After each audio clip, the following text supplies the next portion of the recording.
Wrestling Pops. Yeah. This week's episode is coming off the heels of All In, AEW's All In, and also in this episode I have a crate that I'd like to unbox. But I want to go through the card of All In, just give my reviews. Enjoyed it all of Saturday. Spent like 8 hours, I think, watching wrestling. My wife is a trooper, as I'm sure if anybody's listening, if you watched any wrestling, AEW, WWE, whatever it is, you had to be because it was a super long day. It was a super fun day of wrestling. And looking forward to going through the crate. I'll show you at the end the crate. I get the All Elite crate every time. I think it's a great deal. The post office kind of beat it up a little bit, and AEW has been super helpful about getting a new one. The only thing I think, full disclosure, um, the only thing that was damaged was the autograph 8x10, so they're getting a new one for me. So that is not in the crate because I didn't want to show that off with it being damaged, but everything else I'll go through. So I have had a little bit of a sneak peek, but I've not taken every thing out and really enjoyed it yet. So just full disclosure there. There's a few things missing, but I'll show you the box too. So a little bit of proof that I'm not fibbing here. But let's get into All In right off the bat.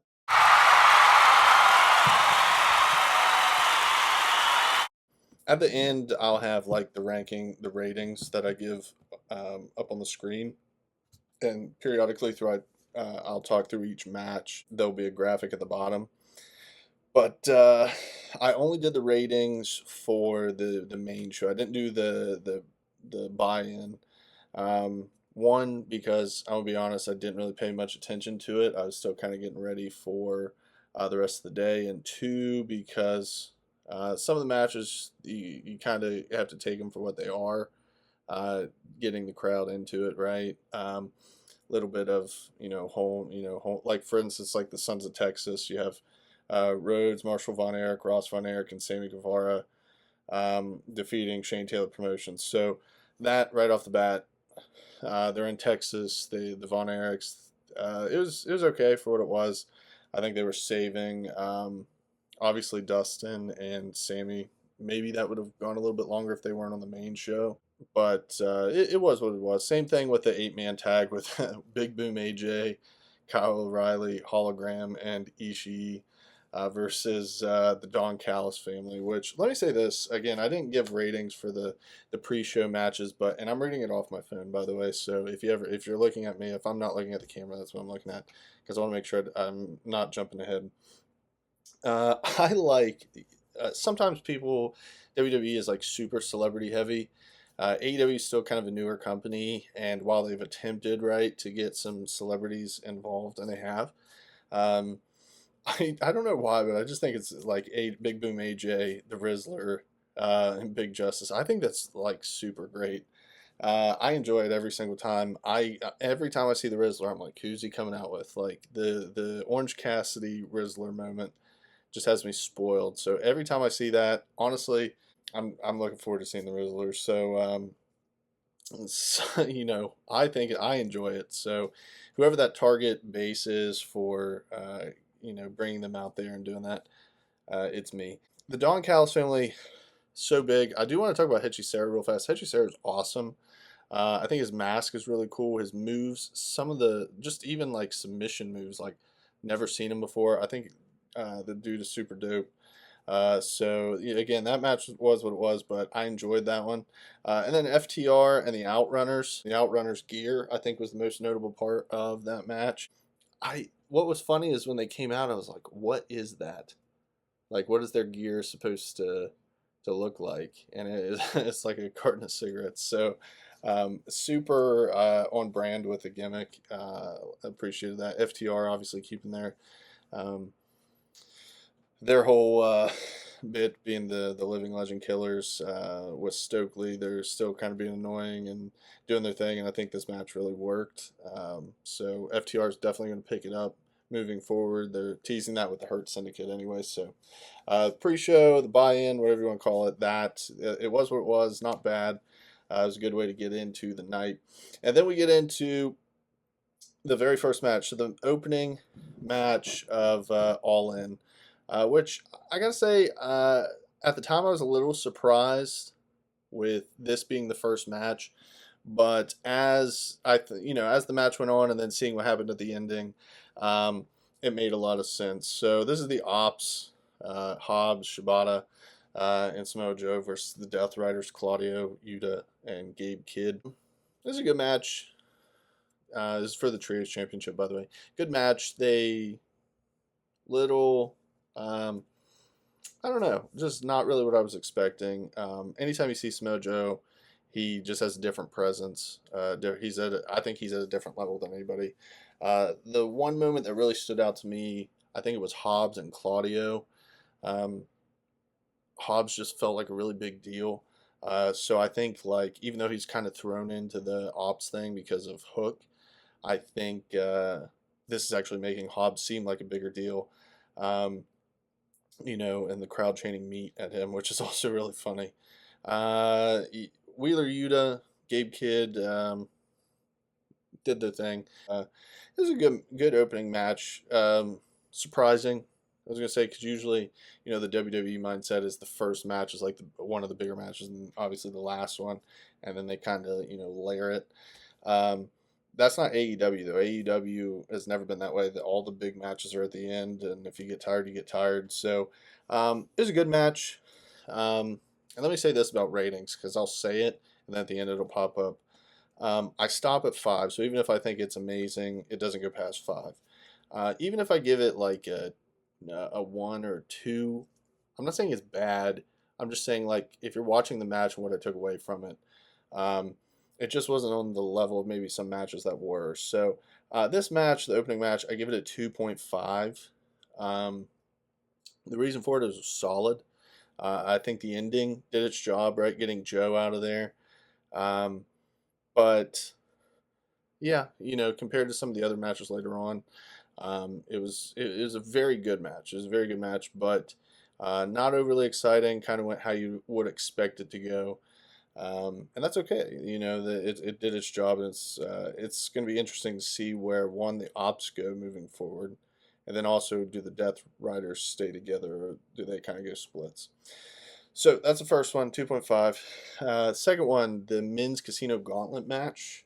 I think it was fairly obvious that MJF, like to me, I thought MJF was the no-brainer. He's going to win. Um, and that'll be interesting also moving forward.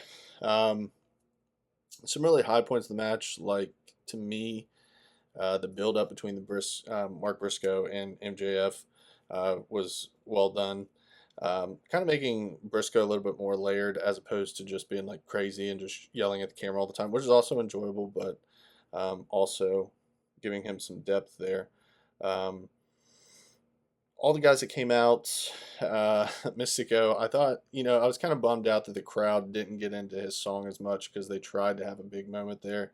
And it just didn't work because, it's an American crowd. Even though it's in Texas, when you do that in Mexico, it's obviously going to be a bigger deal. So, um, MJF winning, obviously, he felt like the biggest deal in the match. Juice Robinson coming back, that was pretty cool as well. Shaved his face, looked crazy. Looks crazy still, I guess, because he's going to look the same. But um, yeah, MJF winning. That was the whole point of him wanting to join the Hurt Syndicate, get another chance at the title, which he will get. And yeah, it'll be interesting to see where that goes. That match I gave a 3. I gave that match a 3 for a few reasons. I just thought the action picked up a little bit more, like there was more going on. Um, I thought they did a good job of incorporating things that, like, again, Briscoe with MJF, Mystico with MJF, some other guys. Um, really, the return of Juice Raw. So they did a good bit of things there that were interesting. The pace picked up, even though it was a longer match, and I didn't find myself getting like disinterested during it. So really enjoyed that one. 3 stars for the men's casino gauntlet match. The next one, this is a change because of it was supposed to be Adam Cole and Kyle Fletcher, but obviously with that it would change. But it changed from Cole and Fletcher to a 4-way between Dustin Rhodes, Fletcher, Sammy Guevara, and Danny Garcia. I thought it was interesting that they had Dustin Rhodes and Sammy Guevara both work 2 matches. I don't know what the reasoning for that was. Like maybe you could have had them like flip, not work the 8 man because it was already announced before that was there. Maybe there wasn't enough people ready to go backstage. Maybe that was part of the plan was to do a little bit of double duty. Um, it was interesting. I just did not expect that. I'm gonna be honest, 4-way. Um, the guys in this match are crazy good. I mean, really all of them.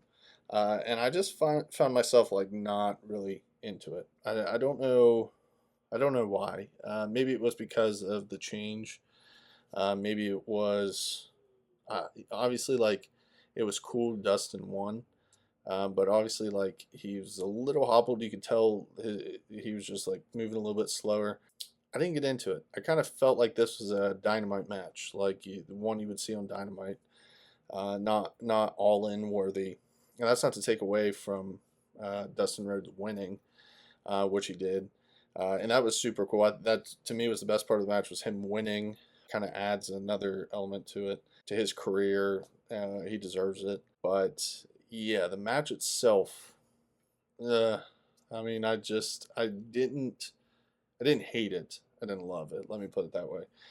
2 stars for this one. This was my least favorite match of the night. Just didn't, like I said, didn't get into it. It wasn't like anybody messed up or um, I didn't like the people in the match or it didn't make sense or whatever it may be. It just wasn't clicking for me. So maybe other people feel differently, and that's good. Um, but Dustin winning a cool moment. Kyle Fletcher is a star as well. So we'll move forward. So the next one, here's where things pick up for me specifically. This is Swerve and Ospreay versus the Young Bucks, and I was so confused. Well, let me say this first. Ospreay, I'm a huge Assassin's Creed fan as well. Ospreay's intro was cool. Not really the ninja flipping part. The video with all the different assassins, I really enjoyed that, and the sponsorship. He's a huge fan. So it's always cool to see that's incorporated. And I'm a huge fan of the game as well as him. So that was cool. He felt like a big deal with the pyro. Already that felt, after that match, once again, it kind of flipped back to, hey, like this is all in. Swerve, cannot be overstated, has had, honestly, like you could argue there's a few guys that have like carried AEW through like the dark period. He was one of them, and he is now coming out, and he's like a huge star. Again, feels like a big deal. JoJo singing the song beforehand was really cool. And then also, just these two teaming together, it feels like a big deal. And then there's the Young Bucks, which I'm a huge fan of the Young Bucks. It's so funny because like these guys, like they don't. I don't want to say they don't care. That's not the right thing, but sometimes I think like they're just doing it to make themselves laugh too. Um, their entrance, I was like, man, like this is taking forever, and I enjoyed every second of it. The whole founding fathers bit, they're riding, through the crowd. That was fun. The gear too, historically accurate. The blue, yellow tassels. So as a history teacher, I appreciated that as well. Then them reading off. Roberts is reading off the the declaration. So really cool entrances. Again, it felt like a big deal, even if some people were like, "Oh my gosh, it's taking forever." I enjoyed it.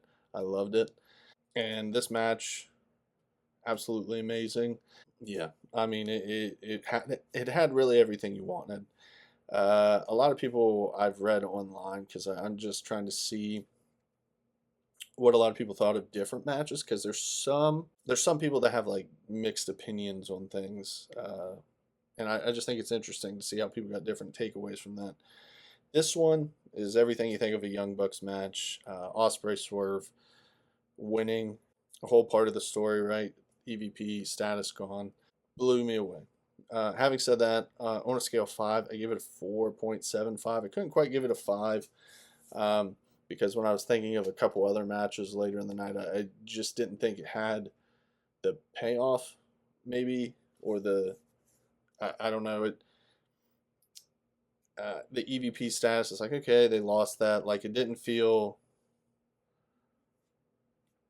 the payoff wasn't there. I guess for me, like it just like it was a huge match. It was great, 4.75, close to 5. But yeah, I'll just stop there because I'm just rambling now. The next one, the women's gauntlet match. I thought this one was better than the men's gauntlet match too. And the AEW women's division has really picked it up. I mean, if you think back to the beginning, and this is no disrespect to any of them, but the women that they were really relying on, it was like 5 women. You know, you think back to Nyla Rose, Sheeta, Penelope Ford, which is back on TV, and that's awesome. Bunny, and then it wasn't, and Britt, and really that was like it for a while. And then Thunder came in, and some few other people started to come in. But like now the women's division is crazy. Like all the people that came out, it would like genuinely have been cool to see them win that. Um, Statlander and Bane starting off, awesome. Willow coming out. Willow got a huge pop as well. That was cool. Julia Hart, Sky Blue, even though they weren't in the match. Harley Cameron coming back again, not in the match, but a cool moment. Mina, great wrestler. Already enjoy watching her every week. Um, but Athena winning, I think, was a good decision. I'm really confused why she's still on ROH all the time, not AEW. I mean, I get it, but I also don't get it because she's crazy good. Um, I enjoyed this one. I thought there were a few weird moments, but I also, again, enjoyed watching it more. I thought the pace was a little bit quicker. Even though I thought the men's one was good, I thought the pace was a little bit quicker in this one as well. I give this one 3.5 stars. I really enjoyed it. I really enjoyed the outcome as well. Also, like 8 minutes shorter than the men's one. So even though quicker pace, they kind of wrapped it up. So maybe that made it also seem a little bit faster. So really enjoyed that one. A lot of fun. We get into the tag match now for the tag titles. Um, and my big takeaway from this is that the Hurt Syndicate is just super cool. So the Hurt Syndicate, Bobby Lashley, Shelton Benjamin defeating Jet Speed and the Patriarchy. The Hurt Syndicate is going up against Kevin Knight, who's super athletic, super great in the ring. Speedball, who uh, I think has a phenomenal like move set. He's also super fun in the ring. Nick Wayne, and then Christian, and Christian is a legend. So like you would think like the rest of those teams would get like more shine because the Hurt Syndicate's supposed to be like the bad guys. They're beating these guys up every week, even though the Patriarchy are also bad guys. But you get my point. Like you would think there would be like more of a split on that. Hurt Syndicate's just too cool. They come out, the song's playing, MVP's rapping it like that, or singing it, or whatever. I don't know what, I can't remember what his part is. I think he's rapping, but um, that was awesome. That was one of the cooler like live entrances. Usually, a lot of times bands, when they sing theme songs, I'm so annoyed because it doesn't sound the same. Like it's cool, but it's not as cool. That was cool, like them performing the theme song live. Um, so Lashley, Shelton Benjamin, MJF being incorporated, FTR at ringside here, moving forward. Yeah, I mean that's where it's going. This match, I gave it 3 stars. Enjoyed it. There's nothing special, but it didn't have to be. It felt like a big deal because of the people in it.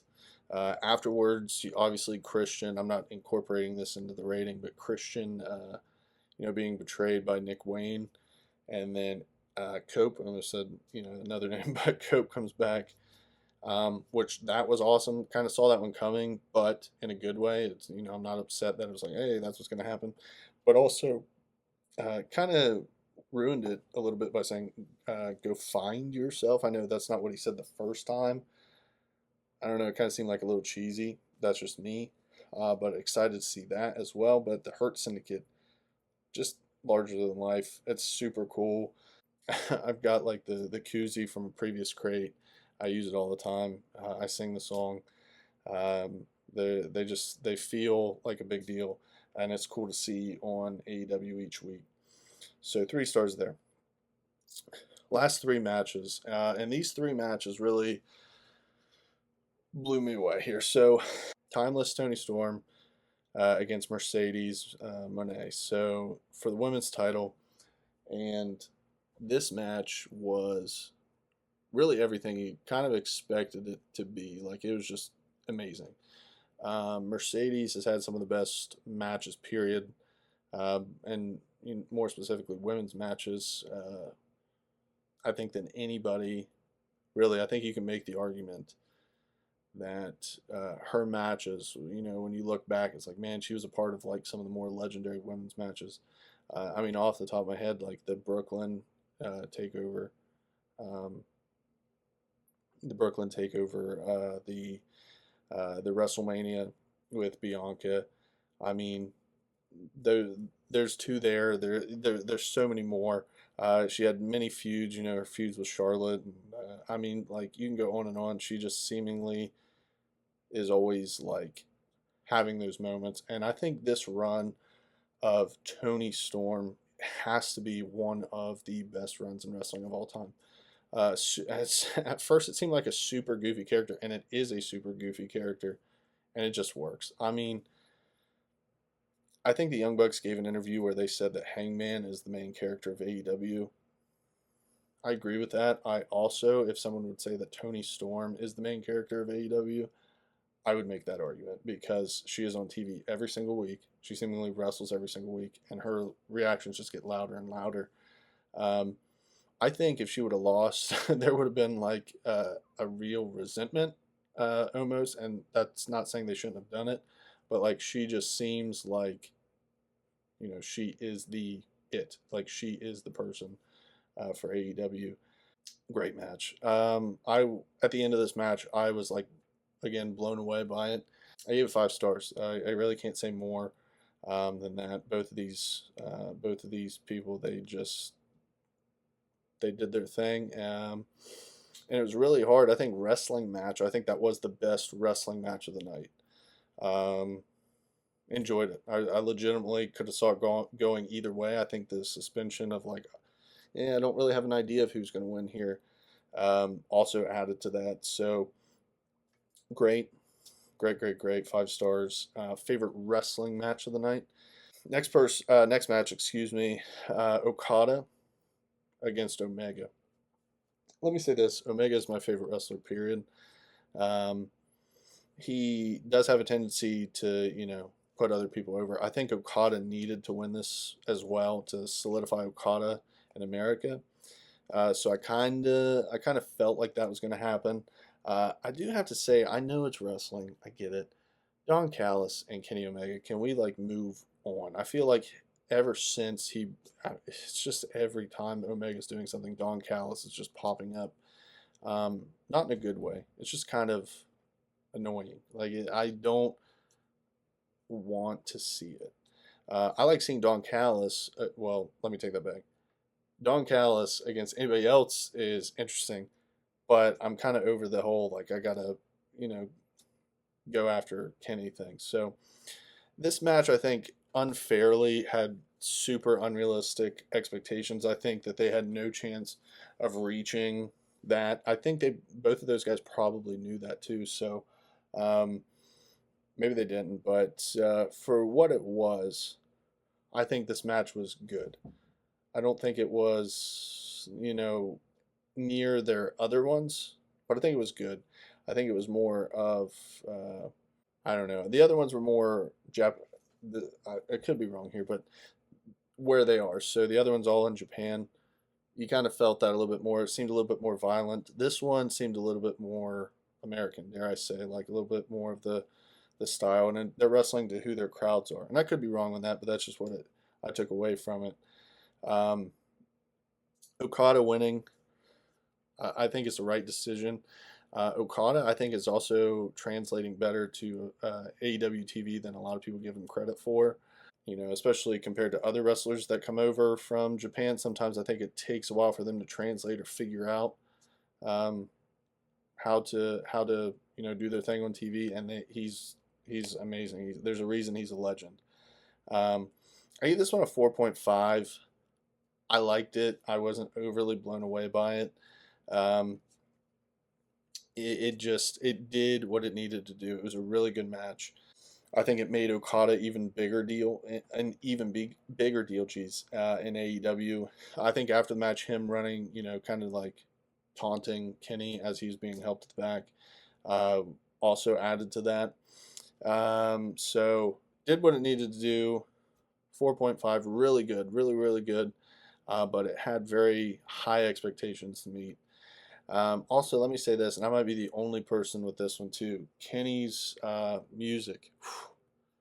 I'm not a fan. Not a fan. It's good. I thought it was good the one time, but I don't know. I think even on like Dynamites when like he comes out to battle cry, right? Like there's energy there. This one there's no energy. It's like he's coming out to just like yeah, I get that. I get it. He's supposed to be like the boss, right? It's the boss battle, but like I'm not digging it. Like it's kind of a letdown hearing it. So it could just be me. I see a lot of people love it. That's awesome. Um, but it's not my favorite. Last one here. Hangman versus Moxley for the title. We knew that there was probably going to be shenanigans. Let's put it that way. There's going to be run-ins and all these different things, but right off the bat, the amount of blood that was spilled in this Texas Death Match, by the way, this is for the AEW World Championship, was insane. I mean, like Moxley always bleeds. Hangman is a bleeder. They will, go that extra mile. But some of the stuff in this, I was like, man, that is brutal. Um, the run-ins in this match were great. Well, I'm getting ahead of myself. Let me go back. Um, no, actually, no. I'll keep going and then I'll add it to what I was going to say. The run-ins in this match were great. You knew there were going to be run-ins.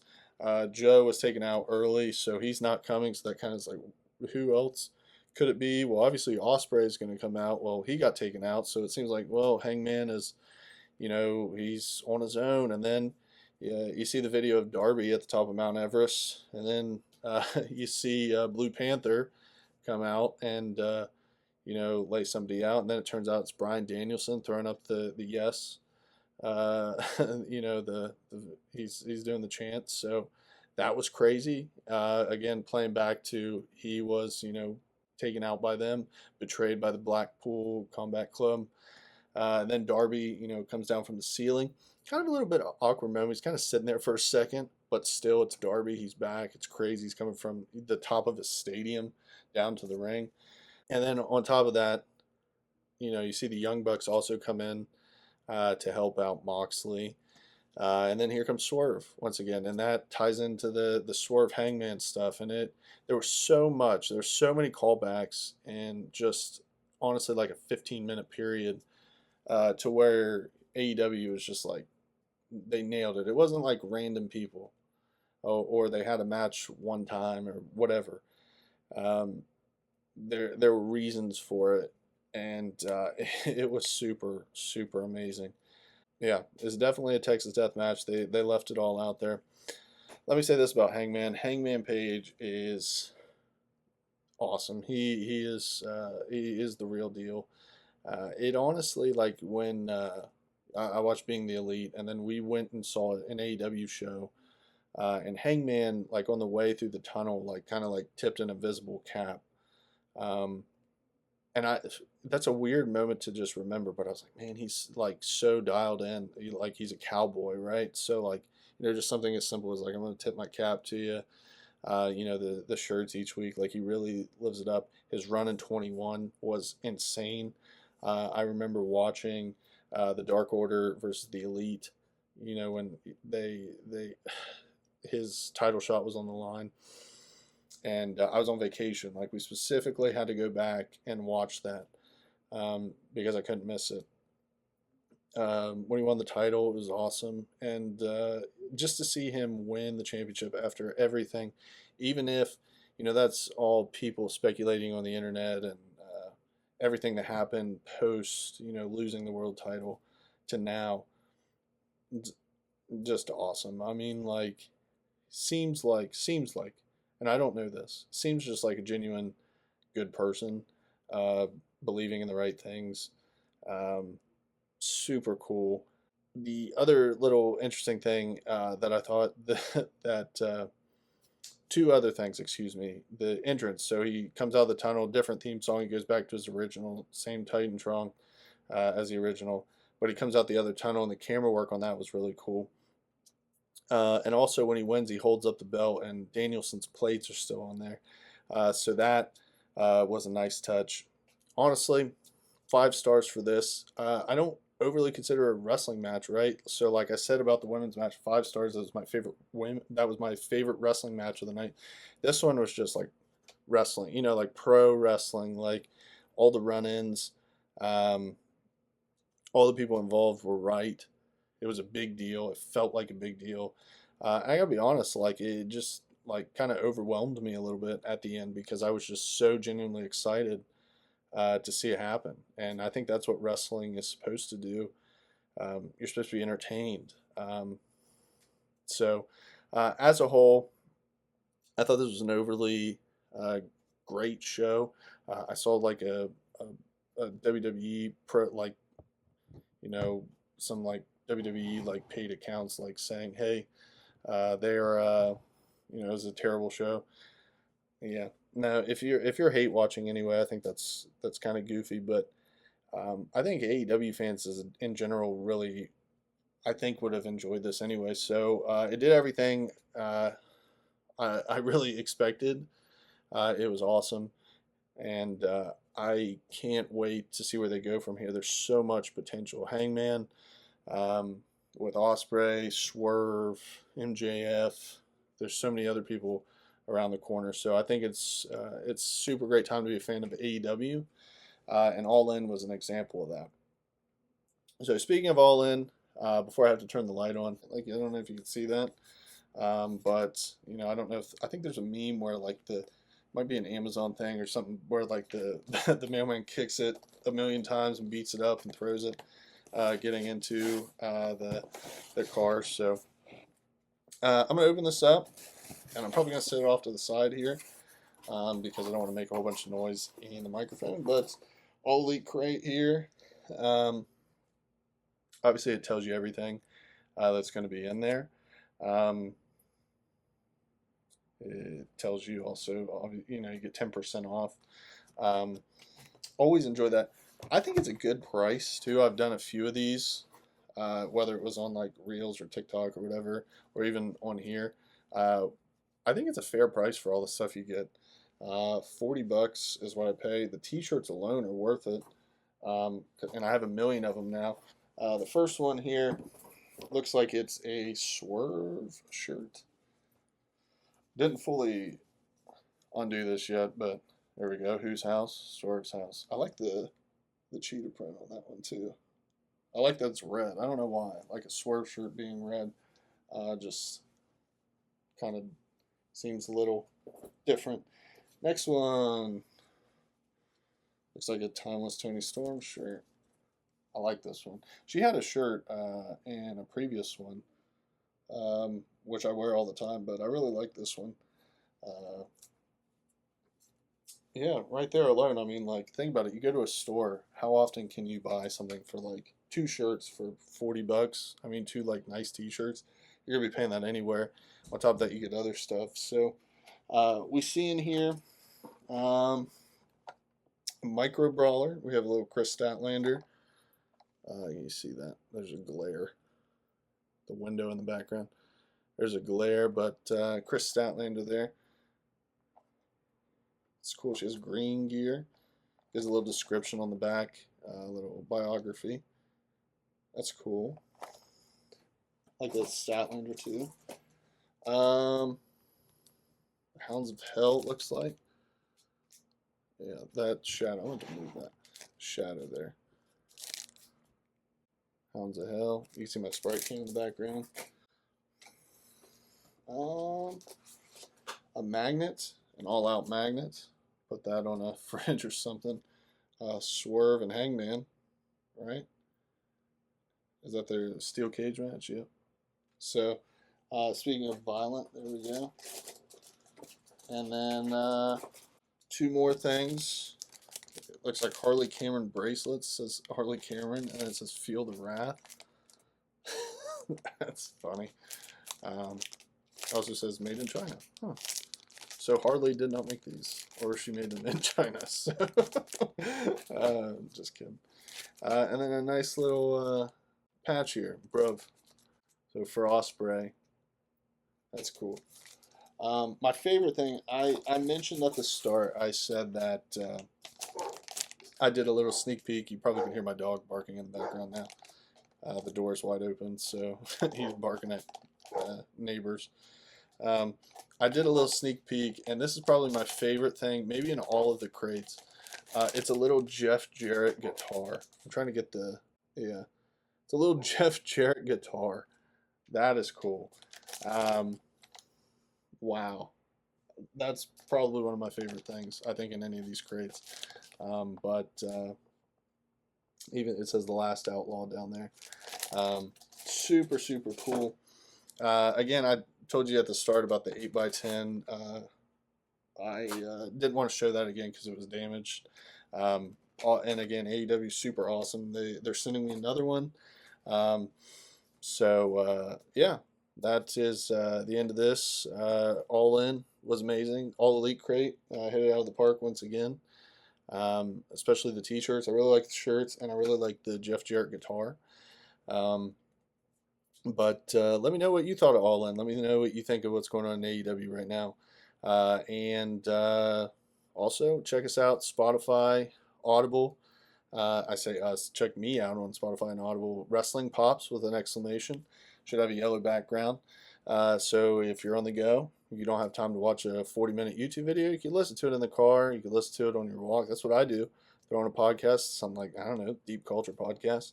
And I listen. So speaking of the Deep Culture Podcast, that's the other podcast I'm a part of. And that is on Spotify, working to get back on Audible because we had to switch providers. And then videos, as my dog is telling you again, if you can hear that, videos are on YouTube. So check us out. Give us comments, like, subscribe if you like what you see. And also just have a good time. Have a good day. I look forward to seeing you guys again, doing this again. And thank you for listening. So, peace out.